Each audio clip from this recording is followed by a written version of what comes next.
First of all আলহামদুলিল্লাহ যে সিরিজটা উইন হতে পারছি। আজকে খেলাটা অনেক ইম্পর্টেন্ট ছিল আমাদের জন্য। তো সেভাবে আমরা গেম প্ল্যানিং করেছিলাম, একটা ভালো শুরু খুব দরকার ছিল আমাদের। তো চেষ্টা করেছি উইকেটে যত লম্বা খেলা যায়, কারণ এখানে প্রথম 20 ওভার আপনার নর্মালি বল আসতেছিল ব্যাটে, বাট 20 ওভার পরে বল যত পুরাতন হইতেছিল বল আসতেছিল না। তো আজকে চেষ্টা করেছি যে ভালো শুরু হলে যতটা লম্বা ক্যাটি করা যায় সেটা চেষ্টা করেছি, আর ফার্স্ট সেঞ্চুরি তো অবশ্যই স্পেশাল আলহামদুলিল্লাহ। ওই সময়টা বল একটু রিপাস করছিল, তো শান্ত ভাইয়ের সাথে আমার ডিসকাস হচ্ছিল। শান্ত ভাই আমাকে অনেক হেল্প করছে ওই সময়টায়, কীভাবে খেলা উচিত, কীভাবে এই এই এই 2-1 ওভার সার্ভাইভ করা যায়। তারপরে তিনি আমাকে বলছিল যে তারপরে আরও অনেক ইজি হয়ে যাবে। তো চেষ্টা করছি ওই 2-3 ওভার সার্ভাইভ করার এবং দেখে শুনে খেলার। অবশ্যই আমি ক্লিয়ার মাইন্ড ছিলাম। ক্লিয়ার মাইন্ড না থাকলে এরকম সময় কেউ এরকম রিস্কি শট খেলে না। তো আমার কাছে যেটা মনে হয়েছে এটা করলে হয়তো বা ভালো, আমি সেই আমার ডিসিশনে গিয়েছি আর কি। না, অবশ্যই আমি চেষ্টা করছি যে আমার ব্যাটিংটা কিছুটা কাজ করার, স্কিলের থেকেও মেইনলি মেন্টালি কীভাবে আরও হেলদি হওয়া যায় সেই জিনিসটা চেষ্টা করছি। এটাই ব্যাটিংটা নিয়ে আসলে কোচের সাথে অ্যাশ ভাই আছে, দেন সালাউদ্দিন স্যার হেড কোচ, সবার সাথে কথা হয়।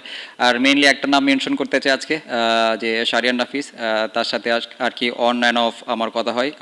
তিনি আমাকে অনেক ভালোভাবে মোটিভেট করে। তো থ্যাংক ইউ সবাইকে।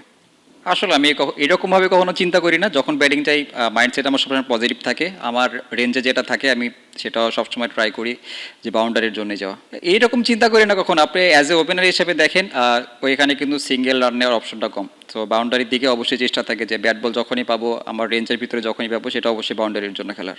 আসলে দেখেন, একটু আগে আমি যেটা বললাম যে আফটার 20 ওভার্স বলটা কিছুটা ধরে আসছিল, গ্রিপ করতেছিল এবং রিভার্স করছিল। তো ওই সময়টায় শান্ত ভাই উইকেটে ছিল। শান্ত ভাইয়ের সাথে ডিসকাস করে তিনি আমাকে বলেছিলেন যে এই সময়টা একটু আমাদের অনেক ইম্পর্টেন্ট আমাদের জন্য, কারণ ওই সময় যদি নতুন কোনো ব্যাটসম্যান আসতো তার জন্য আরও বেশি ডিফিকাল্ট হইতো। এই জন্য সেট ব্যাটসম্যানটা থাকাটা খুব দরকার ছিল ওখানে। তো এই জন্য আমরা রানের জন্য তাকাইনি, যতটা লং করা যায় খেলাটা এটা চেষ্টা করেছি।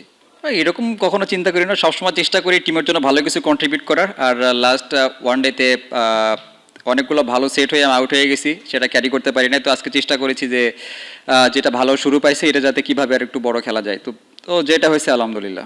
আসলে দেখ একটু খারাপ লাগে, কারণ লাস্ট আরও হয়তো বা আগে হওয়া উচিত ছিল এটা, বাট করতে পারি না। অনেকগুলো ভালো লিঙ্কস ছিল, সেগুলো ক্যারি করতে পারি না আমি। তো আসলে যেটা পাস্ট হয়ে গেছে ওই দিকে তাকাতে চাই না, সামনে মুভ ফরওয়ার্ড করতে চাই। যে ভালোটা হইতেছে এখন বা যেরকম শেপে আছি আমি চেষ্টা করবো এটা যত ভালো সময়টা যত লং ক্যারি করা যায়। আসলে দেখেন, আমি এত লম্বা এত দূর তাকাতে চাই না, আমি সবসময় প্রেজেন্টে থাকতে পছন্দ করি। আজকে যেটা হয়েছে এটা কিন্তু পাস্ট হয়ে গেছে। সামনে যে সিরিজটা আসবে চেষ্টা করবো প্রত্যেক সিরিজে প্রত্যেক ম্যাচে ভালো কিছু কন্ট্রিবিউট করে, এবং আপনি যেটা বলেন সেঞ্চুরির কথা, প্রত্যেক ম্যাচে চেষ্টা থাকবে সেঞ্চুরি করা। এটা তো সব ব্যাটসম্যানেরই থাকে যে প্রত্যেক ম্যাচে ভালো করবে, টিমকে ভালো কিছু কন্ট্রিবিউট করবে। তো আমার চেষ্টা থাকবে প্রত্যেক ম্যাচে কীভাবে কি টিমকে ভালো কিছু কন্ট্রিবিউট করতে পারি, আর আমি এত লম্বা এত দূর তাকাতে চাচ্ছি না। ইনশাল্লাহ চেষ্টা করবো, হয়তো বা এর থেকেও বেশি হইতে পারে। তো স্বপ্ন দেখতে তো কোনো সমস্যা নেই, তো অবশ্যই চেষ্টা করবো ইনশাল্লাহ।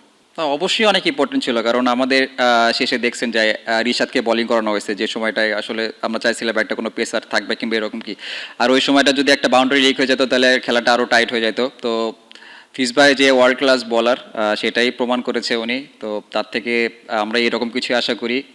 তো কি বলবো, যেটা হয়েছে আলহামদুলিল্লাহ সব কিছু ঠিকঠাকভাবে গেছে, আমাদের ফরেই গেছে সব।